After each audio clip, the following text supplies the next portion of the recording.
Bonjour, je suis Valérie, je suis naturopathe et nutrithérapeute et aujourd'hui on va parler de comment renforcer son système immunitaire, c'est-à-dire vraiment le rendre fort contre tous les agents pathogènes, que ce soit des virus, des bactéries, des levures, des champignons, des candidats, peu importe.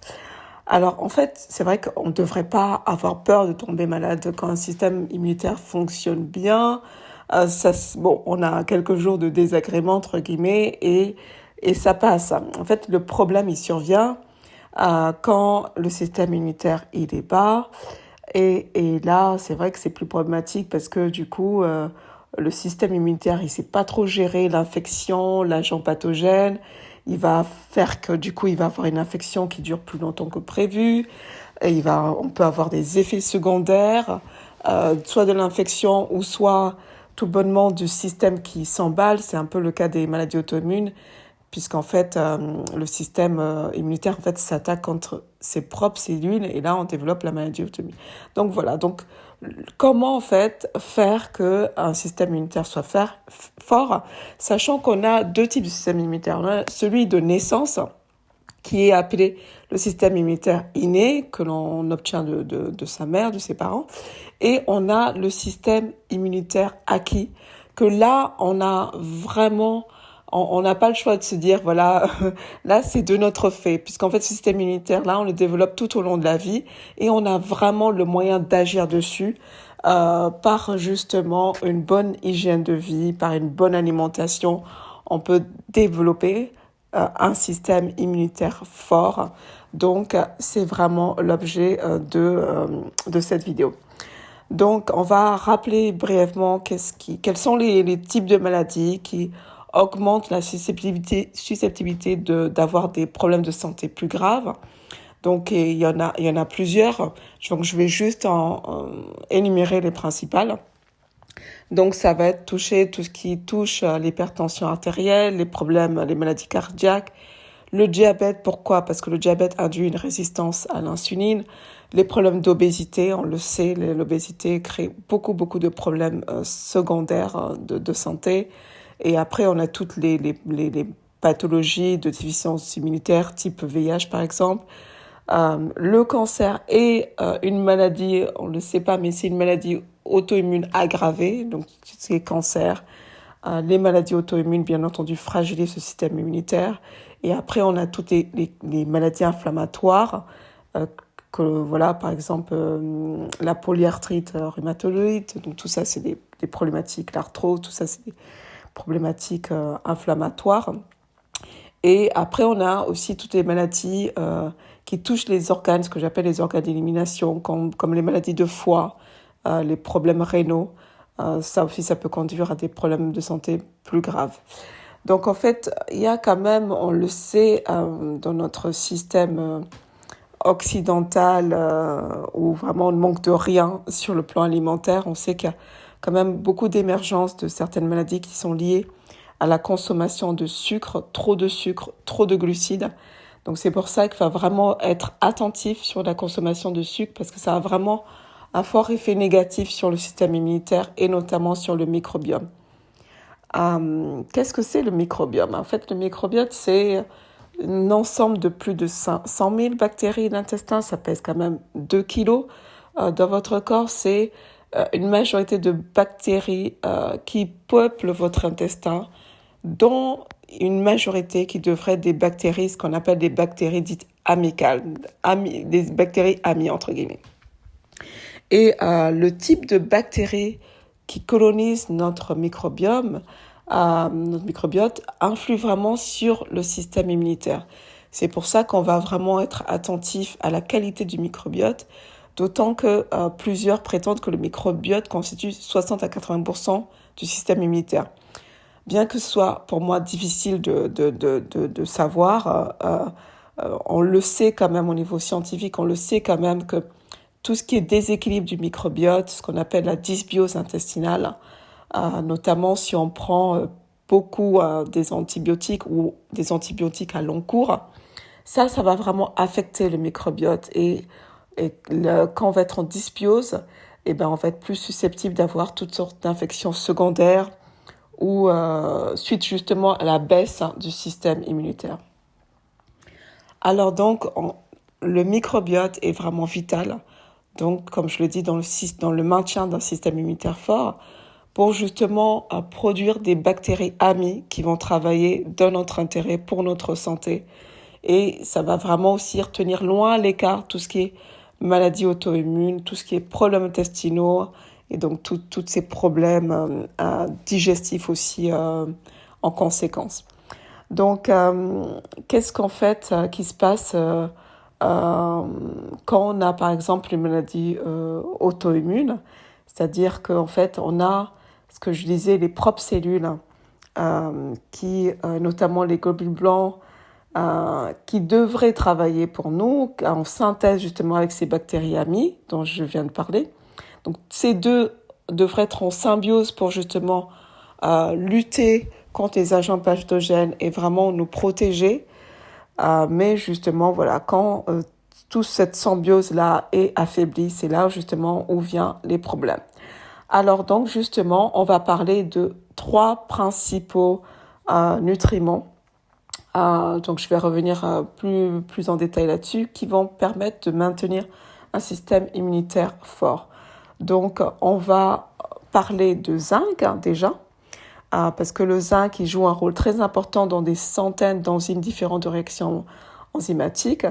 Par exemple, si vous êtes trop faible en zinc, le thymus, qui est une glande située dans la partie supérieure du thorax, juste derrière le sternum et entre les poumons. Donc en fait, le thymus, il fait partie du système endocrinien, du système lymphatique. Donc en fait, c'est un peu ce que j'appelle l'équivalent du terrain d'entraînement pour vos globules blancs. Et ben en fait, il va commencer lui à se rétrécir, à s'atrophier. Donc on a vraiment, notre corps a vraiment désespérément besoin, j'ai envie de dire, du zinc pour justement permettre que ces globules blancs, qui sont comme entre guillemets nos armes, qui sont créées pour justement, qui sont là pour tuer et lutter contre les agents pathogènes, qui puissent faire en fait leur rôle, qui puissent jouer leur rôle de protecteur en fait. Donc le zinc c'est très important et on pourra également le trouver dans l'alimentation, bien que si on n'a vraiment pas une alimentation vraiment riche en zinc, il faut vraiment se supplémenter. Alors donc là, je vous ai montré sur cette slide-là, en fait, où est-ce que vous pouvez trouver du zinc dans l'alimentation. Donc ça va être dans les viandes et les abats, ça va être également dans les fruits de mer, les crustacés, ça va être aussi dans les noix et les graines oléagineuses. Donc, et puis après, on va avoir également un petit peu dans du cacao et dans des légumineuses. Puis après, on va avoir donc la vitamine C, qui va être une vitamine très importante aussi. Donc là, je vous recommande vraiment de prendre la plus dosée possible que vous pouvez trouver en pharmacie. Pardon. Vous allez trouver également de la vitamine C dans les légumes verts à feuilles, de la choucroute aussi, vous en avez. Vous en avez dans du citron. Moi, je prends du citron tous les matins. C'est ce que je recommande aussi aux clients. Donc, vraiment, c'est de la vitamine C naturelle. Après, il faut juste penser à se rincer la bouche pour protéger les dents, les gencives. Mais c'est une bonne source de vitamine C, le citron. Et puis, vous allez renforcer en fait vos globules blancs. Pourquoi en fait? Parce que les globules blancs, ils contiennent 100 fois plus de vitamine C que votre sang. Donc, plus vous donnez à vos globules blancs la vitamine C et plus vous leur permettez de jouer leur rôle de lutter justement contre tous les agents pathogènes. C'est ce qu'on appelle le mécanisme de phagocytose, où justement le système immunitaire engloutit en fait les agents pathogènes. Ok ? Et puis après, il va bien entendu avoir la vitamine, pour moi la plus vitale, qui joue un rôle clé dans la modulation du système immunitaire, c'est la vitamine D. Notamment si vous avez un système immunitaire qui réagit de manière excessive, dans le cadre justement des maladies auto-immunes. La vitamine D, elle va en fait, entre guillemets, éteindre le feu. En fait, c'est comme s'il y avait une tempête de cytokines et justement, elle va aider à justement ce système immunitaire soit un petit peu plus sous contrôle. Donc, c'est vraiment l'intérêt de la vitamine D. Et en plus, la vitamine D va justement vous permettre d'éviter tout ce qui est infection, notamment justement les mois d'automne, d'hiver où il fait froid et qu'il n'y a pas de soleil à l'extérieur. Donc, vraiment, pensez à vous supplémenter en vitamine D. Ça va aussi vous éloigner de tout ce qui est maladie auto-immune. Le soleil, donc ce que je l'ai dit, apporte de la vitamine D. Vous avez aussi l'huile de foie de morue, le saumon. Mais vraiment, ça va être vraiment dur d'avoir de la vitamine D dans l'alimentation. Donc vraiment, l'idéal, c'est de se supplémenter. Après, je vais faire une parenthèse parce que comme on est en train de parler du système immunitaire, il y a aussi une étude qui est intéressante pour justement, qui parle du lien entre les effets indésirables du vaccin et du système, pour justement expliquer le lien entre vaccin et baisse de l'immunité. J'en parle vite fait, parce que j'ai pas envie que non plus ma chaîne se radie, parce que c'est un peu un sujet un peu controverse, mais voilà, je sais qu'il y a une étude qui a montré justement qu'il y a la fonction immunitaire des personnes qui ont été vaccinées 8 mois après l'administration des 2 doses de vaccin était plus faible que les personnes non vaccinées. Et en fait, ces résultats étaient beaucoup plus prononcés chez les personnes plus âgées et chez les personnes qui avaient déjà des maladies préexistantes. Donc, voilà, juste une petite parenthèse pour dire attention, tout ce qui est piqûre de rappel, tout ça, parce on sait qu'il y a une incidence entre vaccin et système immunitaire affaibli. Voilà, donc je ferme la parenthèse. Donc il y a un paramètre qui est très important qui affaiblit le système immunitaire, c'est bien entendu le stress. Ça, c'est un petit peu en haut de la liste. Je le vois beaucoup dans ma pratique. Des clients qui ont eu des événements très stressants. Et donc, ce qui se passe quand on subit beaucoup de stress, que le cortisol s'élève et en fait provoque comme une espèce de paralysie du système immunitaire, littéralement en fait. C'est comme si en fait le système immunitaire est passé en mode choc et en fait il fonctionne plus du tout. Donc du coup, ça va vraiment être ça peut être un déclencheur pour tout ce qui est problème immunitaire chronique, notamment si on était déjà sujet à des problèmes de santé.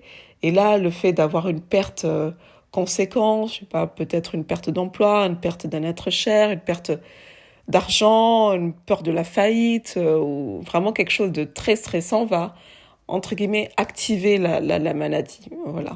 Donc, du coup, alors on va se poser la question, comment renforcer l'immunité? Donc vraiment, ça va être en numéro 1, bien entendu. Vraiment essayer de maîtriser son stress vraiment au plus bas niveau.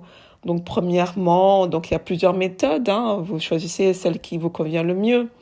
Mais ça va être peut-être marcher dans des parcs, aller marcher à la nature. Faites-vous aider, je sais qu'on a toujours tendance à se dire « Ok, je ne vais pas demander de l'aide », mais vraiment, quand on est entre guillemets au bout du rouleau, il n'y a pas de honte, pas de culpabilité à se faire aider par un psychologue, un hypnothérapeute, juste pour débloquer la parole et que toutes les émotions en fait puissent sortir en fait. Faut pas vraiment hésiter. Notamment si on a un épisode vraiment stressant de perte, que ce soit une perte émotionnelle, ou voilà, c'est là où justement on a besoin d'en parler. Voilà, on est humain. L'ashwagandha, c'est une plante ayurvédique qui est très connue et je trouve qu'il est une plante très intéressante aussi pour le bien-être mental. Après, deuxièmement, ça va vraiment être privilégier un sommeil de qualité, c'est-à-dire que plus vous dormez, moins vous êtes stressé et moins vous avez de cortisol. Donc, allez-y, comme je le dis toujours, dormez. Et puis après, donc ça j'en ai déjà parlé, prenez du zinc, au moins 50 mg de zinc, de la vitamine D, notamment de la D3 en gouttes, ça va être top aussi. La vitamine C aussi, j'en ai parlé, donc prenez de la vitamine C. Et si vous consommez du bœuf, des fruits de mer, vous aurez peut-être pas besoin d'autant supplémentaire en zinc, mais Là, avec les météos qui baissent, voilà, je pense qu'on n'a tous pas le choix. Il va falloir se supplémenter aussi en vitamine D parce qu'on le sait, il n'y a plus de soleil à l'extérieur. Donc voilà. Et en numéro 4, au niveau du régime alimentaire, c'est ce que je conseille à toutes mes clientes qui ont de l'inflammation. Vraiment, adopter un régime cétogène sain, ça va vraiment être le meilleur régime alimentaire qui va vous permettre de baisser l'inflammation. Arrêter le sucre, ça va être aussi très important pour aider votre système immunitaire, permettre de diminuer l'hypertension si vous avez de l'hypertension, gérer votre obésité si vous avez des problèmes de poids, c'est vital. Tout ce qui est graisse viscérale, tout ce qui est problème d'inflammation au niveau du foie, de la stéatose hépatique, du diabète, les problèmes rénaux, les problèmes de foie, tout ça, ça se gère vraiment bien sur le long terme en arrêtant le sucre et en passant à un régime cétogène. Et l'arme ultime alimentaire, c'est faire le jeûne intermittent pour justement renforcer votre système immunitaire. Cinquièmement, je vais finir par le microbiote. Impossible de faire d'échapper au microbiote. Alors, comment renforcer le microbiote? Ça va être bien entendu faire un petit peu de choucroute, des légumes fermentés, des cornichons.